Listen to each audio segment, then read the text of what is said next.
बॉलीवुड के जाने माने अभिनेता अखिलेंद्र मिश्रा ने पिछले 4 दशकों से अपने अभिनय के दम पर सिनेमा के साथ टेलीविजन दर्शकों के बीच अपनी खास जगह बना रखी है।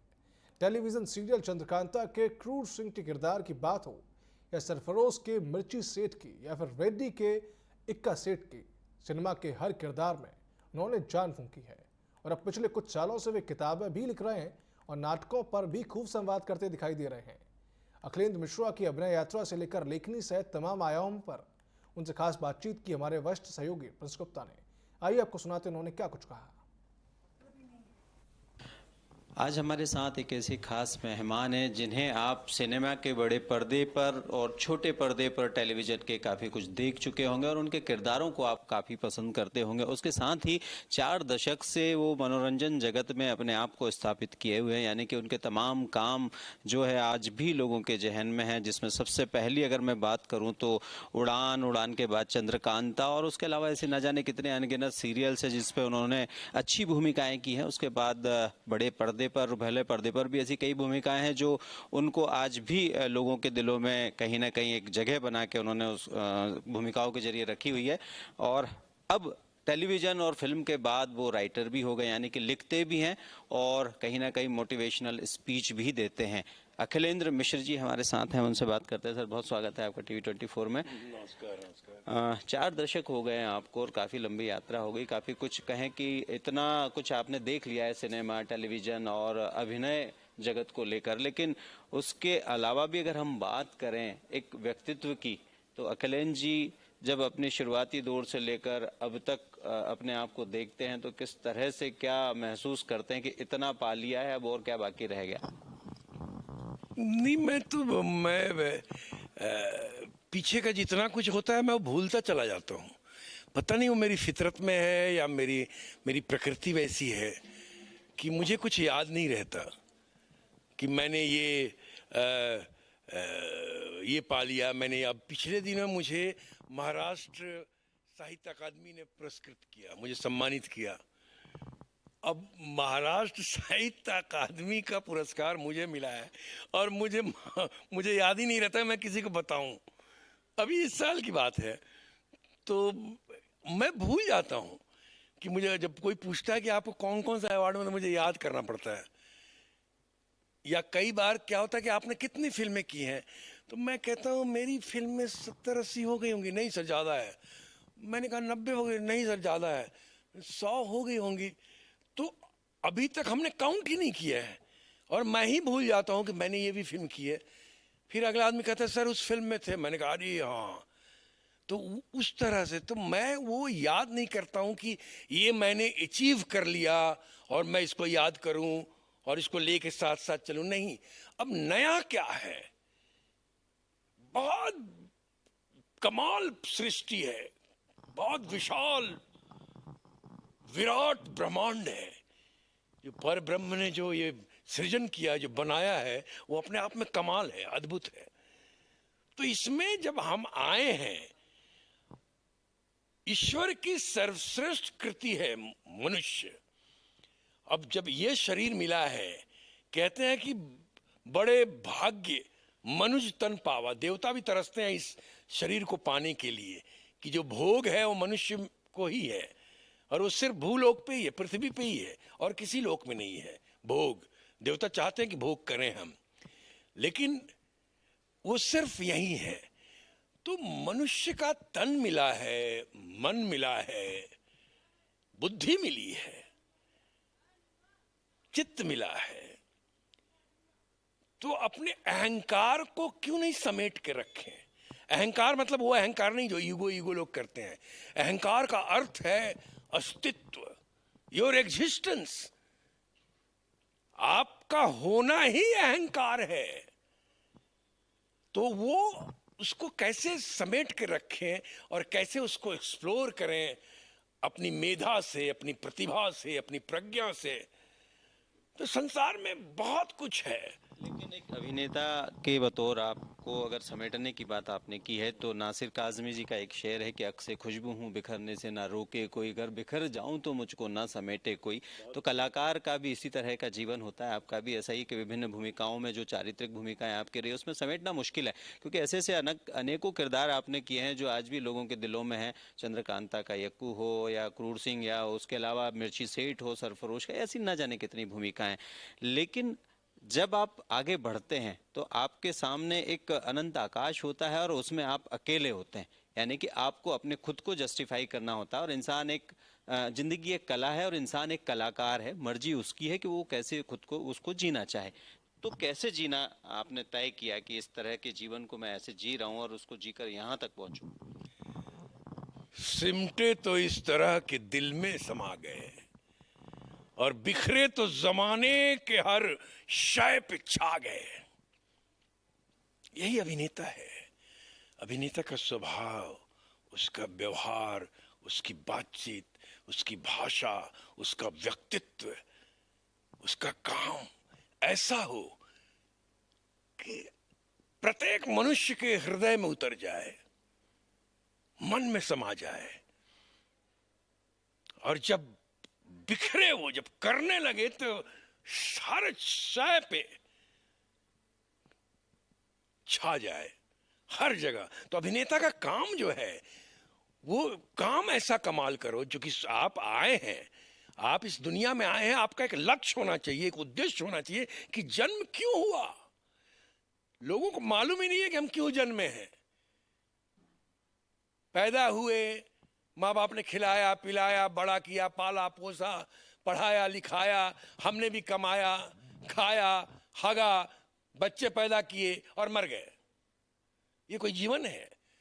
जीवन का लक्ष्य क्या है, जीवन का उद्देश्य क्या है, ये तय करना आवश्यक है।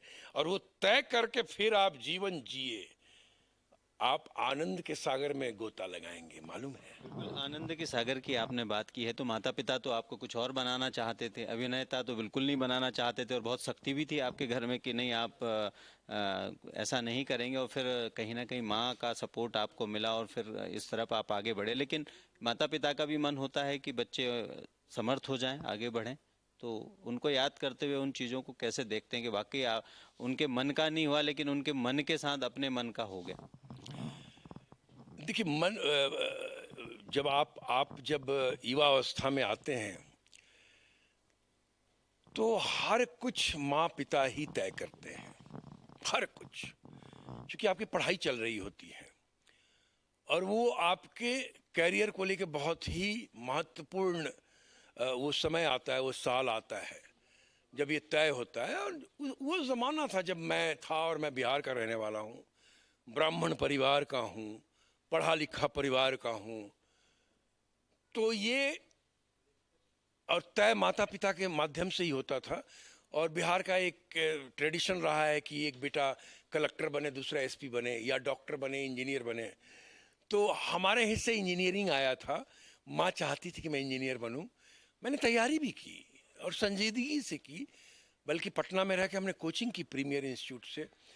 आईआईटी दिया हमने, बीआईटी दिया, और 2-2 साल दिया। और उस चक्कर में हमने बीएससी फिजिक्स ऑनर्स कर लिया। फिजिक्स ऑनर्स में मैं ग्रेजुएट हूँ। मैं एमएससी में जाने वाला था। मैंने यहाँ तक हुआ कि मैं ओवरशियर बन जाऊँ, पॉलिटेक्निक दे लूँ, बाद में प्रमोटेड इंजीनियर बन जाऊँगा, माँ की मनोकामना पूरी हो जाएगी। लेकिन वैसा नहीं हो पाया। शायद कुदरत ने कुछ और सोचा था, क्योंकि बचपन 7वीं 8वीं क्लास से गांव में नाटक शुरू कर दिए थे, भोजपुरी नाटक। गौना के राज मेरा पहला नाटक था। छपरा शहर में भी नाटक करते थे। और फिर उसके बाद हुआ कि अब नाटक ही करेंगे। तब जाके धीरे धीरे धीरे धीरे मुझ में ये आया कि मैं अपना लक्ष्य तय करूं। और मैंने अपना लक्ष्य तय किया कि अब मुझे एक्टर बनना है, मुझे नाटक करना, मुझे थिएटर करना है। लेकिन अब वही है कि बिल्ली के गले में घंटा कौन बांधेगा, पिताजी को कौन बताएगा। पिताजी का परमिशन तो आवश्यक है। तो पिताजी भी नाटक करते थे। और फिर उसके बाद हुआ कि अब नाटक ही करेंगे। तब जाके धीरे धीरे धीरे धीरे मुझ में ये आया कि मैं अपना लक्ष्य तय करूं। और मैंने अपना लक्ष्य तय किया कि अब मुझे एक्टर बनना है, मुझे नाटक करना, मुझे थिएटर करना है। लेकिन अब वही है कि बिल्ली के गले में घंटा कौन बांधेगा, पिताजी को कौन बताएगा। पिताजी का परमिशन तो आवश्यक है। तो पिताजी का परमिशन लेने का एक अगर संघर्ष चला और जब पिताजी तक बात पहुंची तो पता चला कि अरे ये तो बड़ा आसान निकला, ये तो मामला ही कुछ अलग हो गया। पिताजी ने कहा मैंने कभी नहीं रोका किसी को, क्योंकि मैं 6 भाई 4 बहन हूँ ना, 4 बहन, तो हम 10। तो पिताजी ने कहा कि जिसको जो करना है, जो करना चाहता है, सब कोई कर रहे हैं, तो इसको भी जो करना है करे, अगर कर सकता है तो करे। अब इतना था, हम तो आकाश में पर निकल आए, आकाश में, और बाकी रिजल्ट तो आप देख ही रहे हैं। बिल्कुल, यानी आकाश आपने माप लिया और उस आकाश में एक भी कहें कि आपकी एक बेहतर पहचान बन गई है आज। अब हम मुख्य तौर पर अगर बात करें, जिस माध्यम में आप काम करते हैं वो बड़ा कैनवास है, काफ़ी बड़े अभिनेता उस कैनवास ने दिए हैं और काफ़ी कुछ मनोरंजन का एक बड़ा साधन भारत में वो है। विश्व में भी, विश्व सिनेमा भी अपने आप में है, उसमें भी कई लोग काम करते हैं हमारे भारत से। जो बदलाव देखने को मिल रहा है हमें भारतीय सिनेमा में और भारतीय अभिनेताओं का अंतर्राष्ट्रीय सिनेमा में जाकर काम करने का और अलग विविधतापूर्ण काम करने का, इस पूरे बदलाव को 4 दशकों के किस तरह से लेते हैं? देखिए, बदलाव तो हुआ है। अब एक मैं जिस जनरेशन का हूँ, उस जनरेशन में तो फिल्म देखने के लिए मार पड़ती थी कि फिल्म क्यों देखा।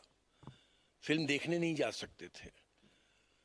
पूरी फैमिली जब फिल्म देखने जाएगी, पूरा परिवार जाएगा, तभी हम देखने जाएंगे। और अगर अपने मन से देख लिया और घर वालों को पता चल गया तो सब मारते थे।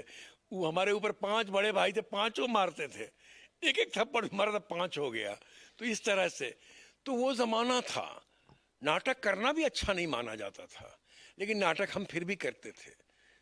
मैंने माता पिताजी को ले जाकर नाटक दिखाया, वो भी अपने बड़े भाइयों के सहयोग से, कि माता पिताजी को ले चलते हैं, दिखाई देते हैं आज कि ये क्या कर रहा है। तो वो युग अलग था, आज युग अलग है। माता पिता एक्टर बनने के लिए, डांसर बनने के लिए, सिंगर बनने के लिए अपने बच्चे को आगे बढ़ाते हैं, ले लेके घूमते हैं। माँ तो समर्पित हो जाती है उस बच्चे को या बच्ची को लेके, बंबई तक चली जाती है और लेके स्ट्रगल, पता चला कि माँ स्ट्रगल कर रही है, पिताजी वहां पे पोस्टेड है। ऐसा भी है, बिजनेस पिताजी का वहां है, माँ बच्चे या बच्ची के साथ यहाँ है। तो इस तरह के भी माता पिता, तो ये बदलाव है बहुत बड़ा। तब सिनेमा की बात करते थे, सिनेमा के ललच जाते थे, हैं? आज मोबाइल पे पूरी दुनिया सिमट गई है। क्या बॉलीवुड, क्या हॉलीवुड, पूरा उड ही उड है। मोबाइल की आपने बात की, जिक्र किया है, तो कोविड के बाद से काफ़ी कुछ सिनेरियो सिनेमा का भी चेंज हुआ है। यानी कि ओटीटी प्लेटफॉर्म्स की काफ़ी बाढ़ आ गई और उस पर भी काफ़ी चीज़ें होने लगी है। अब लोग सिनेमा कम जाते हैं, ओटीटी प्लेटफॉर्म्स पर मूवीज़ ज़्यादा देख लेते हैं, गाहे बगाहे कभी जाते होंगे लोग। आपको लगता है कि इसमें सिनेमा और उसमें काम करने वाले लोगों को फ़ायदा हुआ है या नुकसान है, या कहें कि बड़ा कैनवास हो गया है और क्या पॉकेट में आ गया है सिनेमा? नहीं, देखिए, सिनेमा का तो मज़ा थिएटर में ही है। जब लाइट्स बुझाई जाती हैं, लाइट्स बुझाने के बाद जब स्क्रीन पे जब वो लाइट आता है और जब सिनेमा शुरू होता है, उस अंधेरे में एक साथ 100, 200, 400, 500, 1000 जितने की कैपेसिटी के हॉल है सिनेमा हॉल, और लोग देख रहे हैं, उसका जो आनंद है सिनेमा हॉल में जाके सिनेमा देखने का, वो अलग ही है, वो फॉर्म ही अलग है। अब टेलीविजन पे फिल्म को देखें और मोबाइल पे देखें, बहुत फर्क है। अभी लोग क्या हो रहा है, अच्छी फिल्म बनती है, आज भी थिएटर में ऑडियंस आ रही है। अगर अच्छी फिल्म है तो फिल्म में ही अगर भारत नहीं दिखेगा तो कैसे भारतीय लोग जाके उस फिल्म को देखेंगे। लोग मोबाइल पे आज मोबाइल पे लोग मोबाइल पे छोटे छोटे वो जो रील्स आता था, उसका एक चलन शुरू हुआ है नया, क्या नाम है उसको कहते हैं, उस पे छोटे छोटे स्टोरीज आ रहे हैं, उसका वेब सीरीज शुरू हो गया है और लोग 2 घंटा उस पर टाइम बिता देता है, फिल्म देखने नहीं जाता। ये आदत हो गई है मोबाइल को लेके। यानी कि टेक्नोलॉजी हावी तो हुई है सिनेमा पर और निश्चित ही बदलाव आया है और उसका प्रभाव भी सिनेमा पर और कलाकारों के काम पर पड़ा है। लेकिन मीनिंगफुल फिल्में, फिर कहें कि कुछ टारगेटेड फिल्में और उसके बाद कुछ कंट्रोवर्शियल फिल्में, 2-3 जॉनर्स की फिल्में लगातार फिर बदलाव के बीच में बनती रही है। तो आपको लगता है कि जो सिनेमा में इस तरह से, जैसे आपने कहा कि फिल्म अच्छी होगी तो लोग देखने जाएंगे, लेकिन टारगेटेड और कंट्रोवर्शियल फिल्मों का जमाना भी आया, उसको लेकर आप क्या कहेंगे कि काफ़ी कुछ फिल्में ऐसी अब आजकल भी देखने को मिल रही है? पॉलिटिकल कंट्रोवर्शियल फिल्में हो सकती है, टारगेटेड हो सकती है कि हमें इस टॉपिक पर बनाना और इस चीज़ को टारगेट करना है। आपको लगता है उसमें कला और कलाकार कहाँ हो? नहीं, ये तो इस देश का दुर्भाग्य है कि कोई अच्छी फिल्म अगर बनती है, जो घटना इस देश में घटी है, जिससे पूरा का पूरा समाज और पूरा पूरा देश जो है सो भयावह स्थिति में आ गई, और उस पर अगर फिल्म बनती है उस घटना पे, और पता चला उस जमाने में जिसका सरकार था उनको अच्छा नहीं लग रहा है, तो पता चला वो पूरा मंडली विपक्ष में चला गया, फिल्म का बाइकआउट कर रहा है, उसको टारगेटेड फिल्म कह रहा है या एजेंडा फिल्म कर रहा है या प्रोपगंडा फिल्म कह रहा है। तो ये अच्छी बात नहीं है। फिल्म इतिहास पे बननी चाहिए, अच्छे इतिहास पे। अच्छी अच्छी घटनाएं हुई हैं भारतवर्ष में, बहुत क्रूएल घटनाएं भी हुई हैं, अच्छी घटनाएं भी हुई हैं, वो तो चीजें होनी चाहिए। आक्रांताओं ने अगर वैसा किया है तो बिल्कुल उस पर बनना चाहिए। 10वीं ये 6ठी 7वीं शताब्दी से चला आ रहा है और वो चीजें बनती चली जा रही हैं। तो ये चीजें अगर फिल्म अच्छी बनेगी, फिल्म, देखिए मैं तो उस पक्ष में हूं कि भारतीय कल्चर को लेके, भारतीय समाज को लेके, भारतीय परिवेश को लेके, परिवार को लेके, पहनावे ओढ़ावे, खान पान को लेके, साहित्य को लेके अगर फिल्म बने तो ऑडियंस जाएगी थिएटर में, मैं बता रहा हूं। प्लस फिल्म का जो एक वर्चस्व है कि कुछ हाथों में ही फिल्म सिनेमा हॉल्स हैं कि कौन सी फिल्म रिलीज होगी कौन सी नहीं होगी, तो कैसे काम चलेगा? छोटे छोटे फिल्म मेकर अच्छी फिल्में बना रहे हैं लेकिन दर्शक तक नहीं पहुंच रहा है। एक बड़ा लैप्स है ये हमारा, और कहीं ना कहीं इसमें सभी का इनिशिएट की जरूरत है, लेकिन जनता फाइनली उस चीज़ को तय करती है कि उसको क्या देखना है और क्या नहीं देखना है। लेकिन अब स्टार बनने के लिए काफ़ी मेहनत तब करनी होती थी आपके समय में, कुछ भी अपनी पहचान बनाने के लिए बहुत मेहनत, कड़ी मेहनत और बहुत कुछ अलग से करना होता था। अब आसान हो गया है, यूट्यूब पर अपना चैनल लोग बनाते हैं या रील्स बनाते हैं, रातों रात फेमस हो जाते हैं और उनको फिल्मों में काम मिलने लगता है।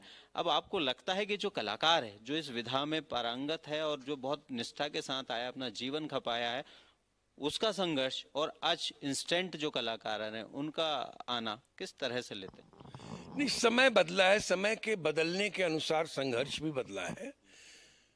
पहले तो हम संघर्ष हम लोग करते थे, या जो भी संघर्ष करने आते थे, मुझसे पहले के जनरेशन या मेरे से बाद के भी कई जनरेशन, तो न रहने का एक ठिकाना होता था, न खाने का कोई टाइम होता था, उस हिसाब से चीज़ें होती थी।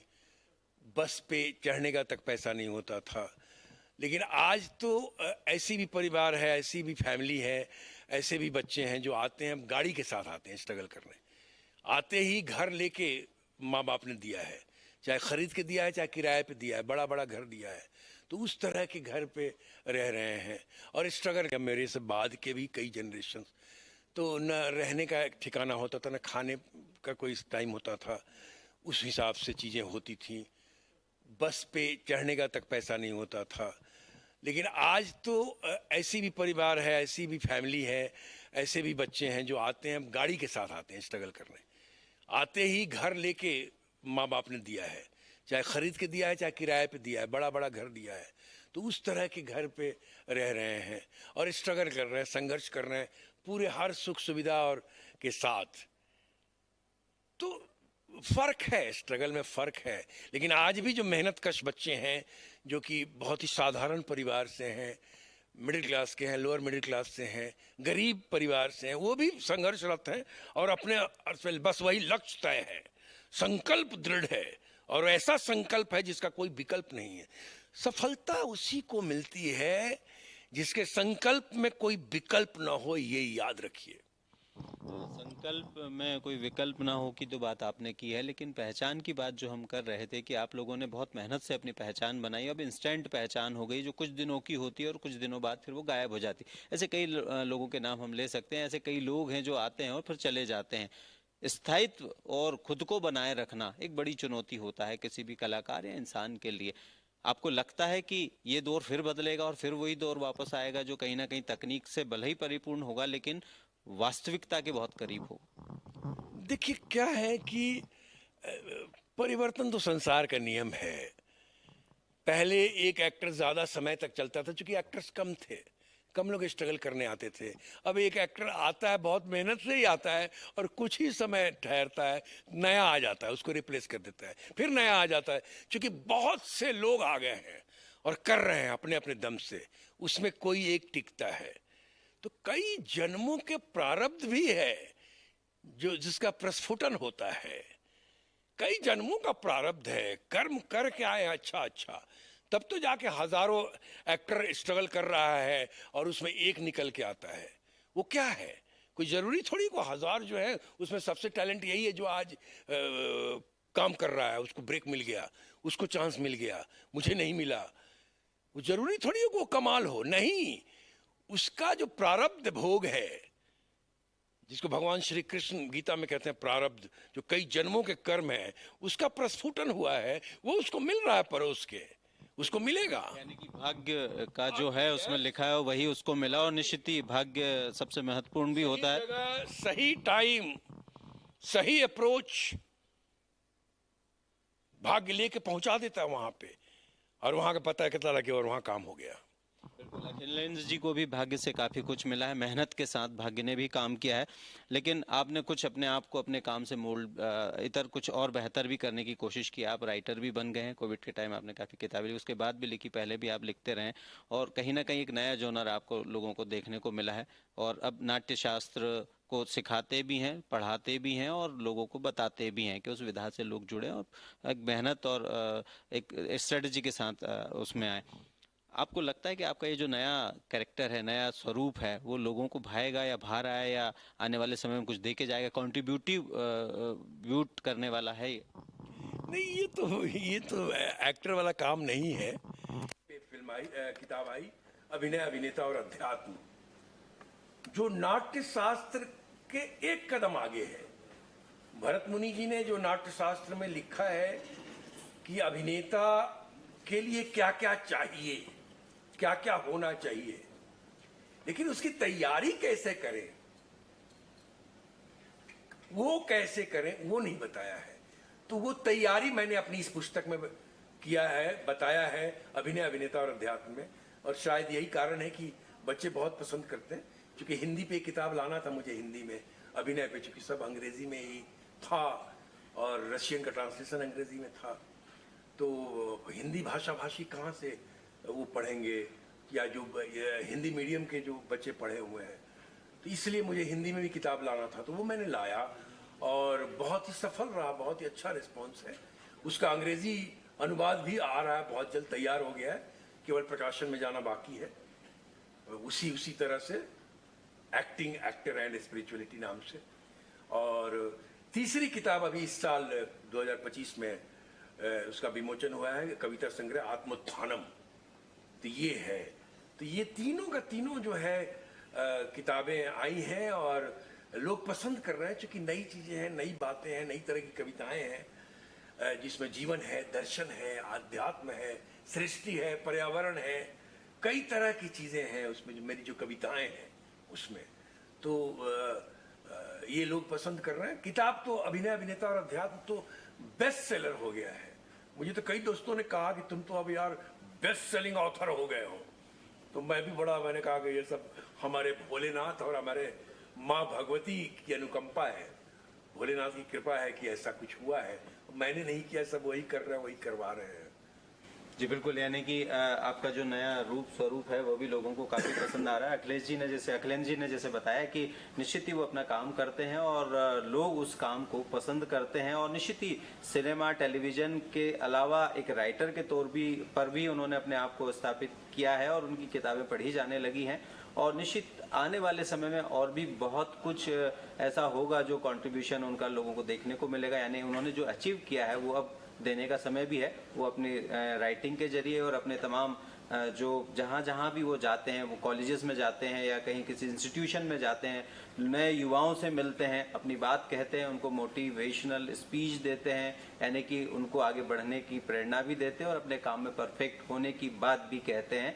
और ख़ास तौर से जिस प्रोफेशन से वो हैं उसकी बात वो पूरी मुखरता और पूरी बेहतरी के साथ लोगों तक पहुंचाने की पूरी कोशिश करते हैं।